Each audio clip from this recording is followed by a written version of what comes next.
Everyone, स्वागत है बच्चों आप सभी लोगों का इस तैयारी वाली वीडियो में। क्योंकि अब बच्चों तैयारी होगी जीत की कैल्विन के साथ। क्योंकि बच्चों हम लोगों ने आप सभी लोगों के लिए सबसे पहले बता दूं, नए पैटर्न पर जो एमसीक्यू क्वेश्चंस आने वाले हैं उनकी कंप्लीट प्लेलिस्ट और हर एक सब्जेक्ट के हर एक चैप्टर के हम लोगों ने इंपॉर्टेंट क्वेश्चन न्यू पैटर्न पर हमारे प्लेलिस्ट सेक्शन में डाल दिए हैं और डेली हम लोग लाइव भी करा रहे हैं।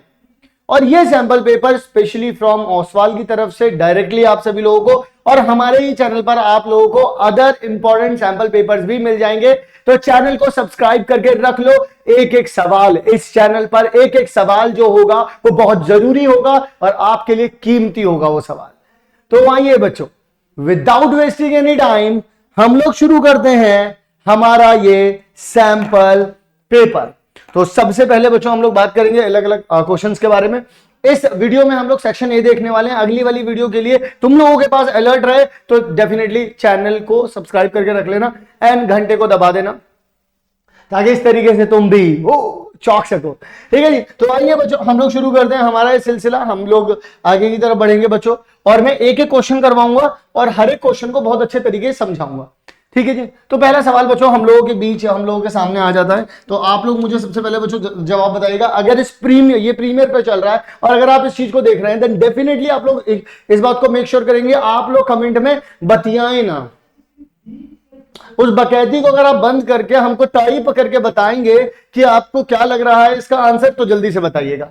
तो यहां पर बच्चों इस गिवन फिगर में आप लोगों को ये बताना, भाई देखो कभी भी कोई एक सर्कल होता है, अगर मैं उस पर एक टेंजेंट बना के दे दूं तो अगर मैं उसके पैरेलल टेंजेंट बनाना चाहता हूं तो वो सिर्फ यहां बन सकती है। और पैरेलल टेंजेंट हमेशा कभी भी बनेंगी, वो दो ही बनेंगी। या तो भाई इसके साथ ये बना लो, इसके साथ ये बना लो। अगर मान लो तुमने टेंजेंट अब यहां बना दी तो अब इसके पैरेलल टेंजेंट बच्चों यहां बनेगी और वो भी सिर्फ एक ही बन सकती है, एक से ज्यादा नको रे बाबा, ना जी ना, ना जी ना। ठीक है जी। तो आगे की तरफ बढ़ते हैं, अगला सवाल देख लेते हैं बच्चों। हमारा यहां पर सही जवाब क्या होगा बच्चों? बी हो जाएगा। तो यानी कि यहां से आगे की तरफ बढ़ेंगे बच्चों। अगला सवाल, if the distance between 2 points is 5 दे रखा है और वो 2 पॉइंट क्या दे रखे हैं बच्चों? 4p। ठीक है जी। और 1 0 दे रखा है बच्चों।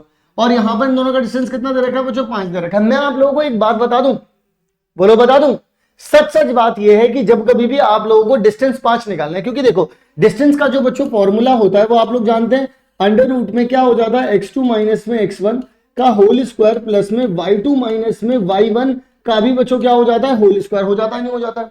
जब बच्चों ऐसा हो रहा होता है तो ऐसे में क्या होता है कि x के जो कोऑर्डिनेट उनका डिफरेंस। अच्छा, अब मैं आप लोगों को एक बड़ी कमाल की बात बता देता हूं। यहां पर आप लोग ये मान करके चल लेना कि ये आपका x1 x2 है। मैं आपको इसका शॉर्ट ट्रिक भी बताऊंगा, टेंशन ना लें आप लोग। मैं आप लोगों को अभी ना इसका शॉर्ट ट्रिक भी बताऊंगा और शॉर्ट ट्रिक भी काफी लवाबदार होगा, मजेदार होगा। तो जरा ध्यान से देखिएगा। x का डिफरेंस यानी कि बच्चों 4 और 1 का डिफरेंस कितना आ जाएगा बच्चों? अगर आप x2 माइनस x1 करते हो बच्चों तो कितना आ जाएगा? 1 माइनस में 4 का होल स्क्वायर। पहले मैं तरीके से करके दिखा रहा हूं, फिर बच्चों मैं ट्रिक से करके दिखाऊंगा, ध्वस्त कर दूंगा इसको। फिर कितना आ जाएगा भाई? 0 माइनस p का क्या आ जाएगा बच्चों? स्क्वायर। 4 में से बच्चों 1 में से 4 गया तो -3, -3 का स्क्वायर करोगे तो कितना आ जाएगा बच्चों? 9। प्लस में ये कितना आ जाएगा? p का स्क्वायर बराबर में कितना है बच्चों? 5।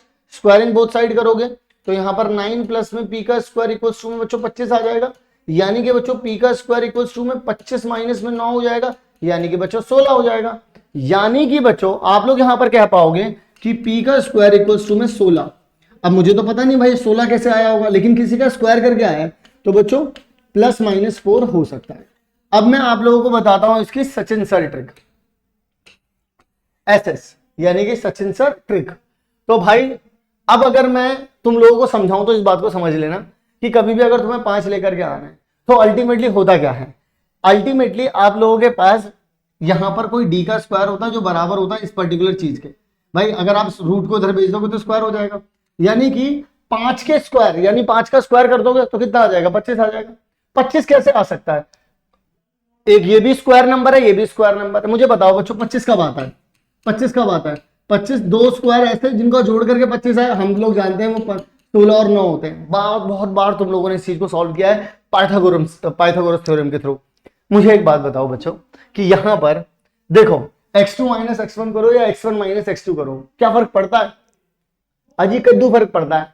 अबे 1 - 4 लिख देते तुम यहां पर, या 4 - 1 लिख देते तो क्या ही हो जाता, आता तो तब भी 3 ही, या तो प्लस का आता या माइनस का आता, पर उससे फर्क क्यों नहीं पड़ता, क्योंकि इसका तो स्क्वायर ही हो रहा था।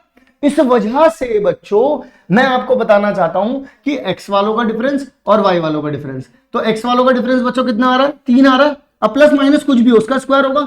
मुझे बच्चों देखो, मुझे 9 और क्या जोड़ना होता है, 16। अब 16 कैसे आएगा भाई, p - 4 कर रहा हूं मैं यहां पर, या 0। अब बच्चों ये क्या होना चाहिए, या तो प्लस का 4 रख दो या माइनस का 4 रख दो, दोनों ही भाई, क्योंकि माइनस आप 0 के साथ कर रहे हो, तो माइनस का 4 रखो चाहे प्लस का 4 रखो, क्या फर्क पड़ता, कुछ भी फर्क नहीं पड़ता। इसका भी स्क्वायर होकर के 16 आना है, इसका भी स्क्वायर होकर के 16 आना है। मेरा कहने का मतलब यह है कि आपको इतना पता होना चाहिए कि एट द एंड आपको लाना क्या, 25 लाना है। 25 कैसे आता है, 2 स्क्वायर जोड़ करके तुम्हें 25 लाना है। एक तो तुम्हें पता ही है कि 9 आता है, तो अगला वाला क्या हो जाएगा, 16। अब वो माइनस में 0 में से कर रहा है, तो क्या करेगा भाई, प्लस का 4 कर ले, माइनस का 4 ले, फर्क कुछ नहीं पड़ता। इस बात को ध्यान रखना, x2 - x1 करो या y2 - y1 करो, या y1 - y2 करो, या x1 - x2 करो, फर्क कुछ नहीं पड़ता, बस पॉजिटिव और नेगेटिव का फर्क पड़ता है। ठीक है, और ये है ऑब्जेक्टिव क्वेश्चन, इसमें सोल्यूशन से घंटा भी फर्क नहीं पड़ेगा, पर फर्क इस बात से पड़ेगा कि तुमने कितनी जल्दी निकाला आंसर और तुमने कितनी लेट निकाला आंसर। अगर तुम लोग जल्दी आंसर निकालना चाहते हो तो हम लोग आप लोगों को हर एक सब्जेक्ट में ट्रिक सिखाएंगे, इंग्लिश, हिंदी, मैथ, साइंस, हर जगह। आइए जरा अगले सवाल की ओर बढ़ते हैं बच्चों। ये सवाल दे रखा है, अब मैं आप लोगों को इस सवाल को करने का तरीका बता दूं, बिल्कुल सिमिलर है भाई। अगेन d = में क्या होता है भाई, होता है x2 माइनस में x1 का होल स्क्वायर। इसकी भी शॉर्ट ट्रिक बताऊंगा, बता दूंगा आप लोगों को मैं। इसको तो ऐसा कर दूंगा बच्चों, ये अभी निपट नंगा हो जाएगा। ये देखना जरा यहाँ पर d = में अगर आप इसको x1 x1 y1 मान लेते हैं, x2 y2 मान लेते हैं, तो कितना आ जाएगा आप लोगों के पास, आपके पास आ जाएगा भाई -5 0। ठीक है, और प्लस में आपके पास आ जाएगा 0 - 5, इसका भी क्या आ जाएगा, स्क्वायर। यानी कि भाई ये भी -5 बचा तो ये भी 25 हो गया, ये भी कितना हो जाएगा भाई, 25 हो जाएगा। यानी कितना आ जाएगा, 2 × में 25 आ जाएगा। तो हमेशा कितना आ जाएगा बच्चों आप लोगों के पास, 5 बाहर निकाल लो 25 का, तो √2 बच गया यहाँ पर, तो डिस्टेंस कितना आ गया, इतना यूनिट आ गया। लेकिन बच्चों अब मैं मान लो आप लोगों से कहूं कि इसका थोड़ा और जल्दी तरीका बता देते सर, तो मजा नहीं आ जाता।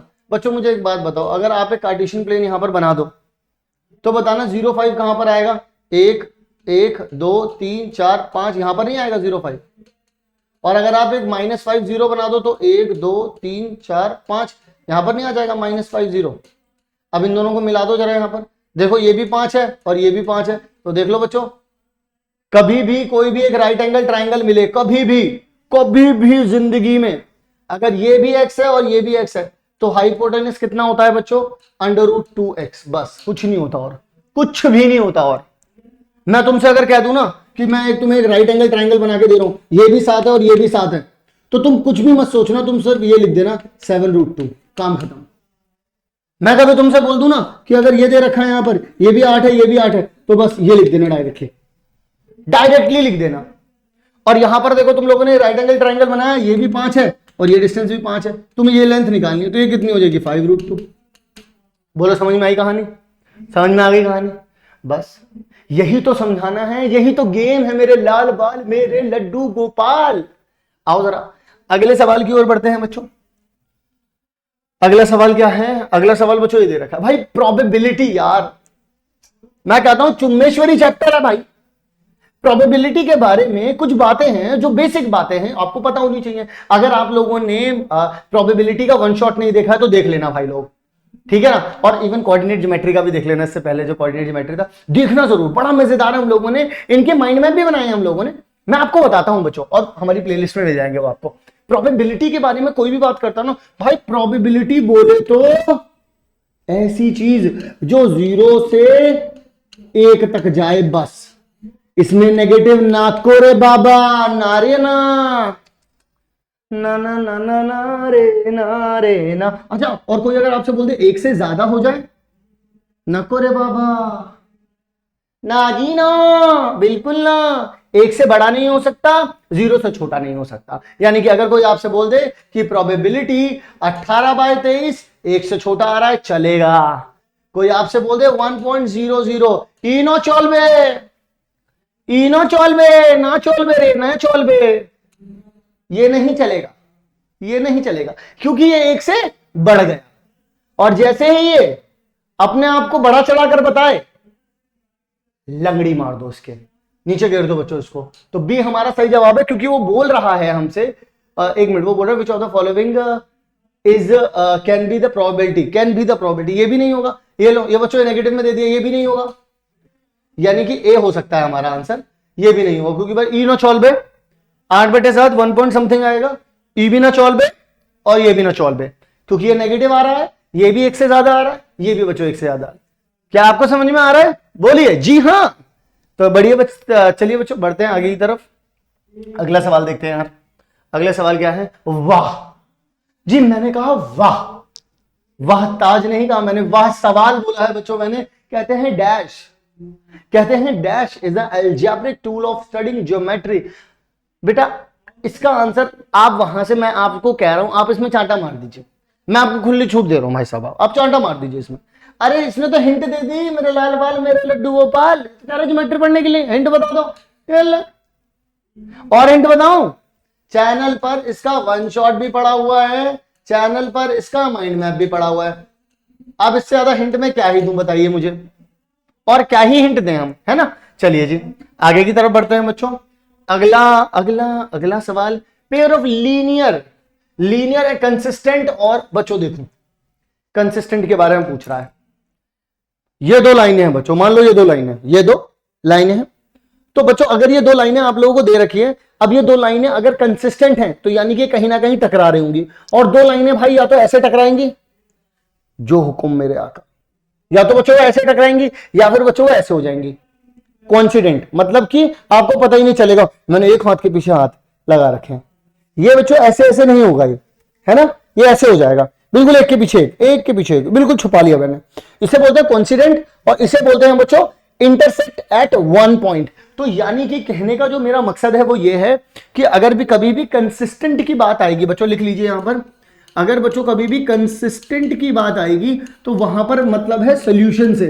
अब ये फर्क नहीं पड़ता कि एक सॉल्यूशन आ रहा है या फिर इनफाइनाइट सॉल्यूशन आ रहे हैं, यानी कि ये वाली कंडीशन बन रही है या फिर बच्चों ये वाली कंडीशन, एक के ऊपर एक वाली ले।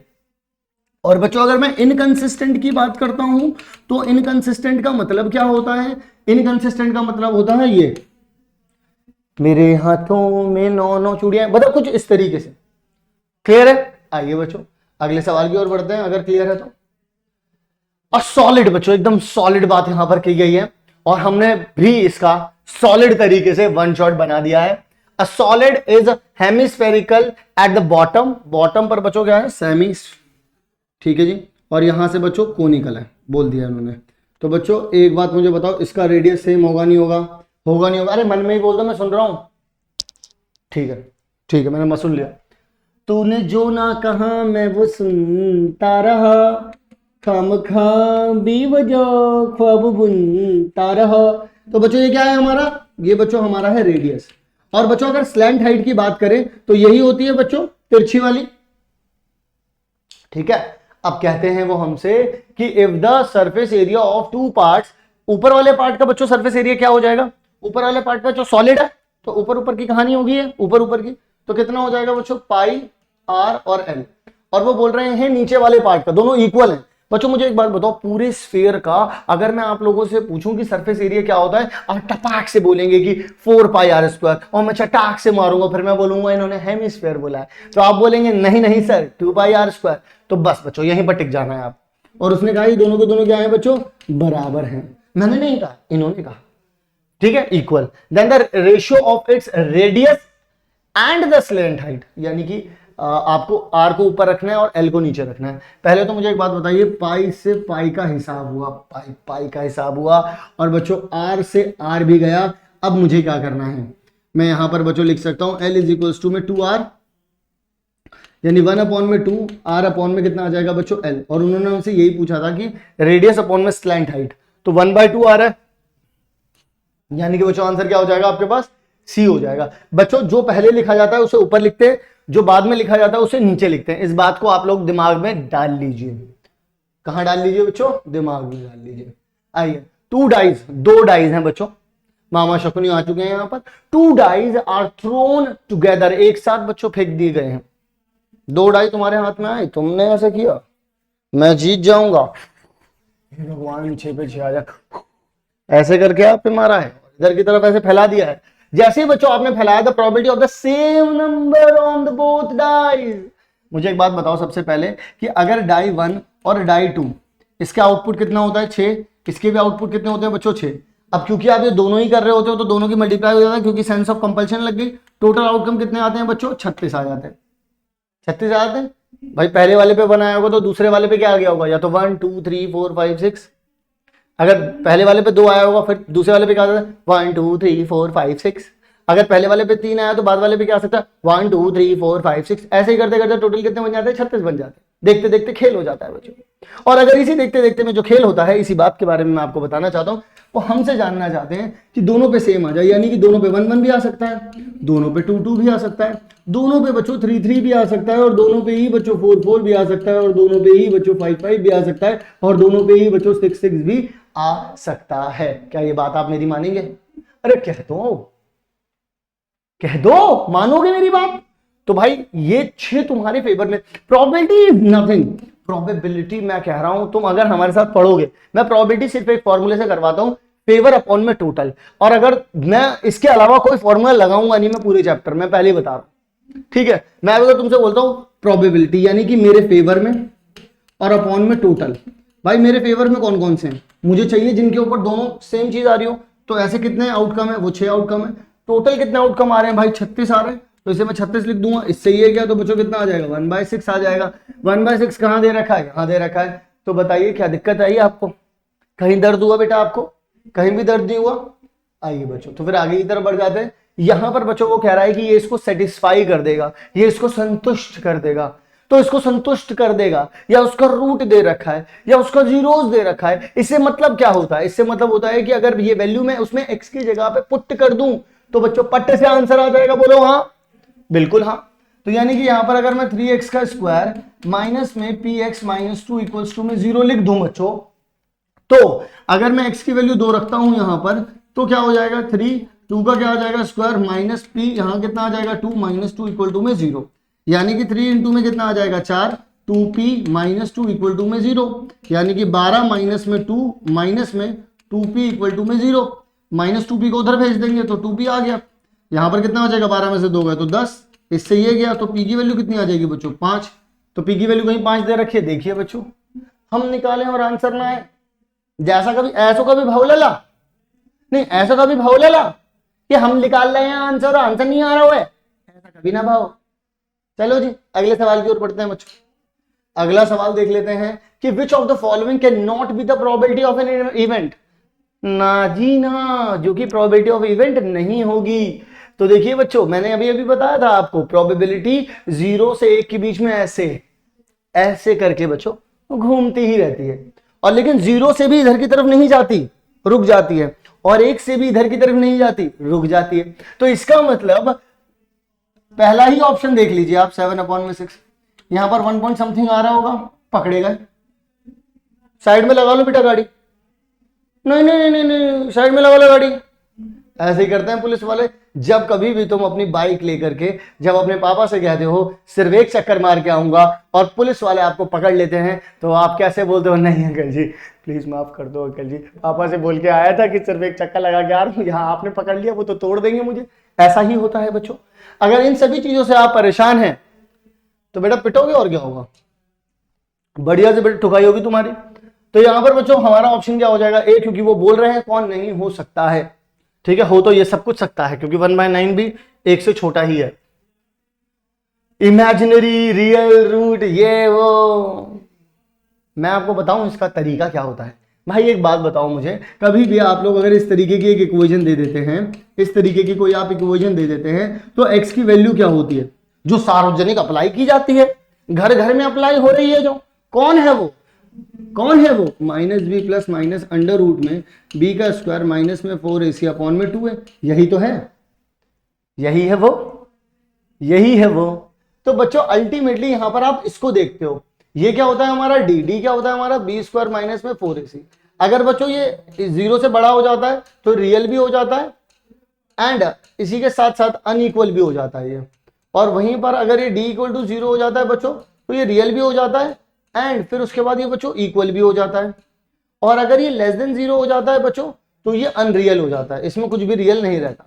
ठीक है, तो अब यहां पर हम लोग चेकआउट कर लेते हैं। चेकआउट करूंगा तो बी कितना है बच्चों यहाँ पर -6, ए कितना है बच्चों यहाँ पर 2, सी कितना है बच्चों यहाँ पर 7 है। तो बी स्क्वायर माइनस में 4ac कैलकुलेट करना है, तो -6 का स्क्वायर माइनस में 4, ए कितना है 2 और यहाँ पर 7 आ गया, तो यहाँ पर 36 आ जाएगा और यहाँ पर आ जाएगा बच्चों कितना 8 और यहाँ आ जाएगा 7। तो 36 माइनस में कितना आ जाएगा बच्चों 56, यानी कि -20 विच इज लेस देन 0। ठीक है, यानी कि डी की वैल्यू क्या आ गई बच्चों लेस देन 0, यानी कि रियल नहीं होगा। ठीक है जी, रियल नहीं होगा तो बच्चों क्या आ जाएगा इमेजिनरी, यानी कि बच्चों इसका आंसर क्या आ जाएगा बच्चों ए हो जाएगा। कहो हाँ, कह दो हाँ। आइए जरा अगले सवाल की ओर बढ़ जाते हैं बच्चों। अगला सवाल देख लेते हैं अब हम लोग। हमारा अगला सवाल क्या है, ये दे रखा है बच्चों, बड़ा सिंपल सा सवाल है, बड़े आराम से हो जाता है, कोई दिक्कत नहीं होती इसमें। 7 इंटू में 11 इंटू में 13 प्लस में 13, अगर बच्चों मैं इसमें से 13 बाहर निकाल दूंगा तो 7 इंटू में 11 प्लस में कितना आ जाएगा बच्चों 1 आ जाएगा, यानी कि 13 इंटू में 77 प्लस में 1 आ जाएगा, 13 इंटू में 78 आ जाएगा। मुझे एक बात बताओ, यहां से कोई सा भी नंबर आए, मुझे कोई फर्क नहीं पड़ता उसमें, कोई सा भी नंबर आ जाए बच्चों, वो नंबर प्राइम होगा नहीं होगा ये सब छोड़ दो, स्क्वायर होगा नहीं होगा ये सब छोड़ दो। अभी मुझे एक बात बताओ, वो नंबर कंफर्म है कि कंपोजिट होगा? क्योंकि कंपोजिट नंबर क्या होता है, अलग अलग नंबरों से मिलकर के बना होता है, उसके जो डिवाइड करने वाले नंबर होते हैं वो 2 से ज्यादा होते हैं। 2 से ज्यादा का मतलब क्या है, वो नंबर जो भी नंबर आता है वो खुद को भी करता है और 1 से भी होता है।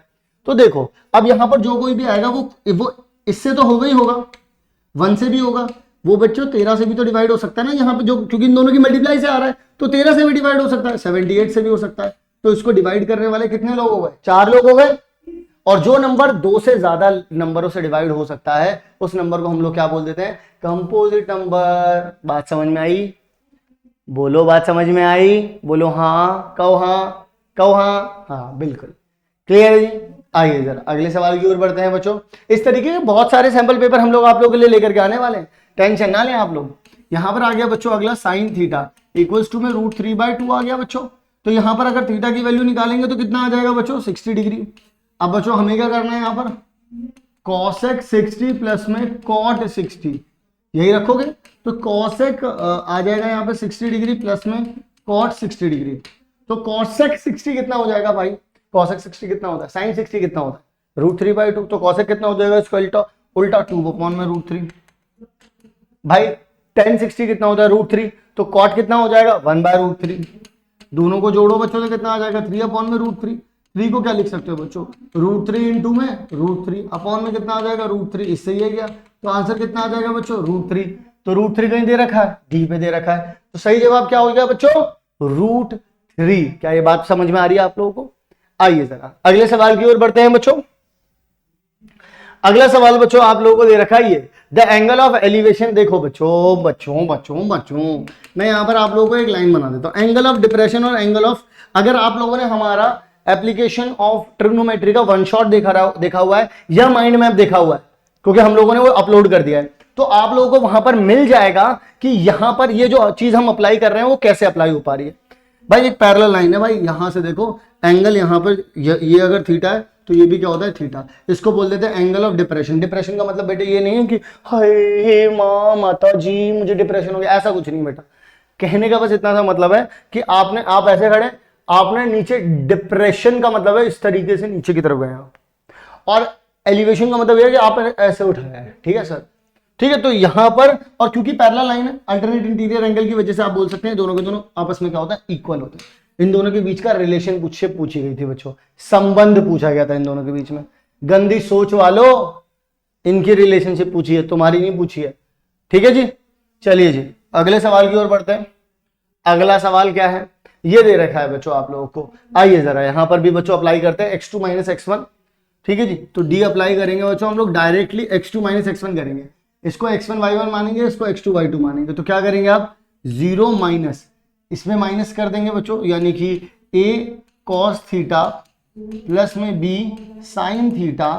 ठीक है जी, और फिर इसका क्या आ जाएगा बच्चों स्क्वायर आ जाएगा, फिर प्लस में y2 क्या है बच्चों ये दे रखा है आप लोगों को, यानी कि a sin थीटा माइनस में b cos थीटा और माइनस में 0, इसका भी स्क्वायर आ जाएगा बच्चों। बोलो हाँ, कुछ नहीं करना है, ये 0 माइनस दे रखा था, स्क्वायर कर दूंगा तो ये वाला नेगेटिव, तो देखो होल स्क्वायर से तो ये वाला नेगेटिव हट ही जाएगा, फिर इसका स्क्वायर कर दूंगा, देखना जरा कितना आ जाएगा, a cos स्क्वायर प्लस में b स्क्वायर साइन स्क्वायर, फिर प्लस में 2ab sine theta cos theta, आ जाएगा नहीं आ जाएगा।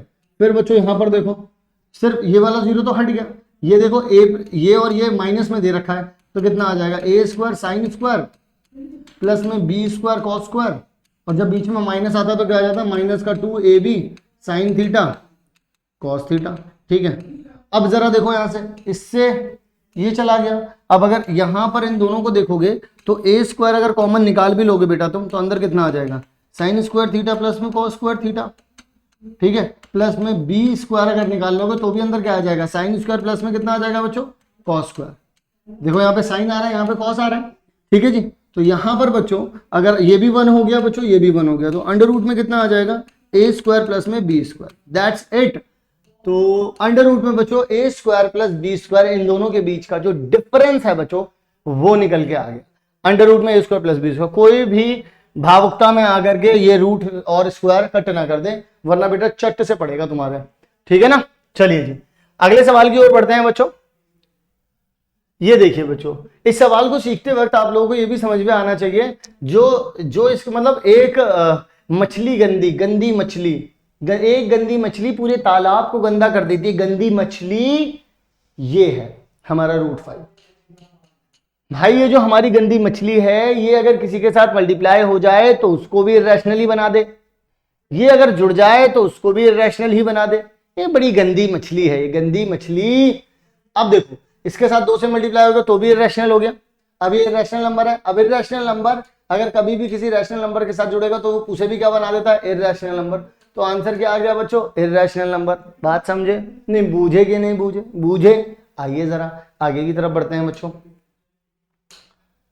आगे की तरफ बढ़ते हैं। The mean of the first n odd natural number, mean of n odd natural number is this, ये दे रखा है।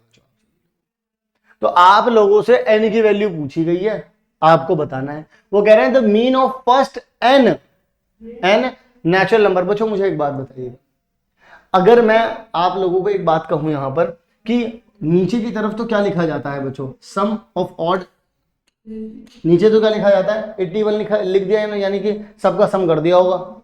नीचे तो क्या होता है, चीजों का सम लिख कर के आ जाता है, ऊपर लिखा हुआ है मीन। वो बोल रहे हैं कि मीन कर रहे हैं हम, मीन कर रहे हैं, mean of n odd natural numbers. मुझे एक बात बताइए बच्चों, कभी भी अगर आप ऑड नेचुरल नंबर है 1 प्लस में 3 प्लस में 5 प्लस में, पहले मैं आप लोगों से ये बात करता हूं कि अगर आप 1 प्लस में 2 प्लस में 3 प्लस में 4 अगर ऐसे लिखते हैं और अप टू एन तक जाते हैं, ये तो नॉर्मल नेचुरल नंबर्स हैं। इनको क्या बोलते हो आप बोलते हो एन इंटू में एन प्लस 1 डिवाइड बाई 2, यही पढ़ा है आप लोगों ने। अगर बच्चों आप ऑड की बात करते हो, सिर्फ ऑड की बात करते हो और ये एन टर्म्स तक जाते हैं, तो इसे आप क्या लिखते हो बच्चों, एन का स्क्वायर लिख देते हो। बात समझ में आ रही है, क्या लिख देते हैं बच्चों आप इसे, एन का स्क्वायर लिख देते हैं आप इसे। तो ऐसे में बच्चों अगर मैं आप लोगों से कहता हूं कि यहां पर बच्चों आपको देखना है कि मतलब कितना इजी है ये, ध्यान से समझना। ये अब आप लोगों में से बहुत सारे बच्चे सोच रहे होंगे ये एन स्क्वायर, ओ भाई ये एन स्क्वायर कहां से आ गया। मुझे एक बात बताओ, सम ऑफ एन टर्म्स क्या होता है, एन बाय 2 2a प्लस में n माइनस 1 इंटू में d। मुझे बताओ यहाँ पर a कितना है बच्चों, a आपके पास आ गया 1, तो 2 इंटू में 1 करोगे 2 ही आ जाएगा। n माइनस डिफरेंस कितने का चल रहा है बच्चों, 2 का चल रहा है। अगर आप इसे ध्यान से देखोगे तो n बाय 2 2 प्लस में 2n माइनस में 2, 2 से 2 गया। देखना जरा यहाँ पर 2n की मल्टीप्लाई n में होगी और अपॉन में भी 2 चल रहा है, इससे ये गया तो बच्चों कितना आ जाएगा, n का स्क्वायर आ जाएगा नहीं आ जाएगा बच्चों मुझे बताइए मीन का मतलब क्या होता है। मीन का मतलब होता है कि सारे नंबर का सम कर दो। सम करके कितना आ रहा है बच्चों, मेरी एक बात जरा ध्यान से सुन लो, सम करके इतना आ रहा है और कितनी टर्म का सम है बच्चों, ये n टर्म का सम है अपॉन में n, उतने ही नंबर से डिवाइड कर दो। ये बच्चों किसके बराबर दे रखा है आप लोगों को, इसके बराबर दे रखा है। मेरी कोई गलती तो नहीं है बच्चों इसमें, मेरी कोई गलती तो नहीं है इसमें। मेरी एक बात जरा ध्यान से सुनिएगा, n स्क्वायर से n स्क्वायर चला गया, 81 यहाँ चला गया और यहाँ पर बच्चों n चला गया। तो बच्चों यहाँ पर n की वैल्यू कितनी आ गई आप सभी लोगों के पास, कितनी आई जरा मुझे एक बार आप लोग बताएंगे। 81 आ गई नहीं आ गई, बस यही तो बात मैं आप लोगों को समझाना चाह रहा था कि 81 आ जाएगी। और वैसे भी यार ऑड नंबर का सम, अगर तुम लोग बस इतना सा, अगर तुम लोगों को एक बात पता होती ना जो मैंने तुम्हें बता दी कि सम ऑफ ऑड नंबर जो होते हैं वो n स्क्वायर होता है, तो अपॉन में क्या होता है, टोटल नंबर ऑफ टर्म्स ही तो लिखा होता है, और वो n ही तो पूछ रहा है टोटल नंबर ऑफ टर्म कितनी है, तो यही तो होगा। नीचे क्या लिखी होती है, कितनी टर्म्स हैं, ऊपर क्या लिखा होता है, सम लिखा होता है। तो जितनी टर्म्स होती है वो यहाँ पर 81 लिखा तो है, वो टर्म ही तो पूछ रहा था, बस दैट्स इट, इतना ही करना था बच्चों। आइए सर अगले सवाल की ओर बढ़ते हैं बच्चों। अगला सवाल दे रखा है बच्चों आप लोगों को 18वां सवाल दे रखा है बच्चों आप लोगों को कि HCF जो देखो बच्चों एलसीएम क्या दे रखा है आप लोगों को, 30 दे रखा है, HCF कितना दे रखा है बच्चों आप लोगों को, 5 दे रखा है, और P इंटू क्यू कितना दे रखा है बच्चों, 150 दे रखा है। और ये सही बात है भाई, इतनी चीज आप लोगों को दे रखी है, क्या ये सही लिखा है, बिल्कुल सही लिखा है यार, क्योंकि ये आप लोग जानते हैं कि HCF एलसीएम इंटू में HCF इज इक्वल्स टू में P इंटू क्यू हो जाएगा, ठीक है। इन दोनों की मल्टीप्लाई, एलसीएम और एचसीएफ की मल्टीप्लाई इन दोनों की मल्टीप्लाई के बराबर होती है। तो ये वाली जो पहली वाली स्टेटमेंट है करेक्ट है बच्चों बिल्कुल।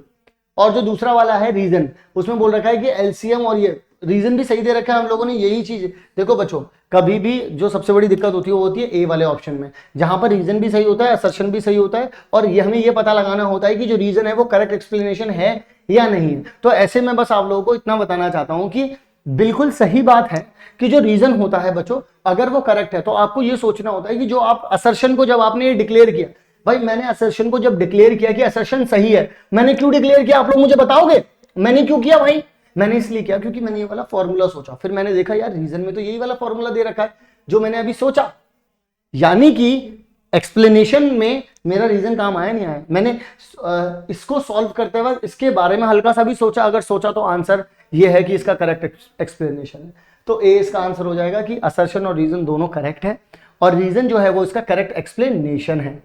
कैसे पता चलेगा, दोबारा बता रहा हूं, असर्शन में को सॉल्व करते वक्त असर्शन करेक्ट है या नहीं है, अगर तुम्हें कभी जो कोई सा भी फॉर्मूले की जरूरत पड़ी है वो अगर रीजन में लिखा है और रीजन भी करेक्ट है तो आप समझ जाओ कि इसका करेक्ट एक्सप्लेनेशन। ठीक है जी, आइए जरा अगले सवाल की ओर बढ़ते हैं। अब वो बोलते हैं हमसे बच्चों यहां पर कि ये जो चीज है बच्चों यहां पर एडी, भाई देखिएगा अब मैं यहां पर आपको बताऊंगा एडी कितना दे रखा है भाई 5.7, डीबी कितना दे रखा है 9.5, ये ए है, ये ई है, ये डी है, ये बी है, ये सी है, ये कितना दे रखा है 4.8, और ये दे रखा है बच्चों 8। आप लोगों को ये चीज दे रखी है D is not parallel to, वो बोल रहे D is not parallel to this. ये पता करने के लिए हमको क्या पता करना पड़ेगा, पहले इनके रेशियोज देखने पड़ेंगे कि 5.7 अपॉन में 9.5 कितना आएगा बच्चों, इन्हें अगर करेंगे हम लोग मेरे ख्याल से 19 के टेबल से अगर आप करेंगे इसे तो यहाँ पर आ जाएगा 3 और यहाँ पे आ जाएगा बच्चों 5 19 के टेबल से, और 4.8 अपॉन में 8 करोगे, इससे हटाओ यहाँ 0 आ जाएगा, 8 के टेबल से करोगे तो यहाँ 6 आ जाएगा, यहाँ पर बच्चों 10 आ जाएगा, फिर करोगे फिर 2 के टेबल से करोगे 3/5, यानी कि बच्चों दोनों का रेशियो क्या आ रहा है, सेम आ रहा है। जब कभी बच्चों रेशियो सेम आता है तो ये वाली आप ये कन्वर्स ऑफ बीपीटी बोलता नहीं है कि D is parallel to BC, ठीक है, ये कॉन्सेप्ट लगा है। अब देखो if a line is divided into two triangle in the same ratio parallel to the third line, बच्चों एक बात सुनो, यही चीज हम लोगों ने इसको सॉल्व करते वक्त दिमाग में लगाई, यही चीज लगाई हम लोगों ने। अब तुम बोलोगे करेक्ट एक्सप्लेनेशन है, लेकिन बच्चों उन्होंने ये बात बोला है कि D is not parallel to BC, तो असर्शन तो यही गलत हो गया बच्चों, ध्यान से सुनो, असर्शन सही नहीं निकला, क्योंकि यहां पर तो उन्होंने बोला कि यहां पर जो रेशियो दे रखे हैं उन्होंने बोला है कि ये इसके पैरेलल नहीं है, लेकिन जब हम लोगों ने रेशियोज निकाले रेशियोज बराबर आए और जो हम लोगों ने पढ़ा है उसके अकॉर्डिंग तो पैरेलल है भाई, तो इसका मतलब ये गलत बोल रहे हैं कि पैरेलल नहीं है। इसका मतलब बच्चों रीजन करेक्ट है, असर्शन गलत है। असर्शन गलत कहां होता है बच्चों, देखो ए गलत और रीजन जो है बच्चों वो ट्रू है, सच्चा है, वो सच्चाई के साथ खड़ा है बच्चों। ठीक है जी, अगला सवाल, द वैल्यू ऑफ सी की वैल्यू बतानी जब इनफाइनाइट सोल्यूशन है। बच्चों कभी भी जब इनफाइनाइट सोल्यूशन है यानी कि सी एक्स माइनस वाई बराबर में 2, सी एक्स माइनस 2y बराबर में 3, ऐसा कभी भी होता है तो x के कोफिशिएंट का रेशियो, y के कोफिशिएंट का रेशियो और जो कांस्टेंट है वो सब आपस में क्या होते हैं बच्चों, बराबर हो जाते हैं।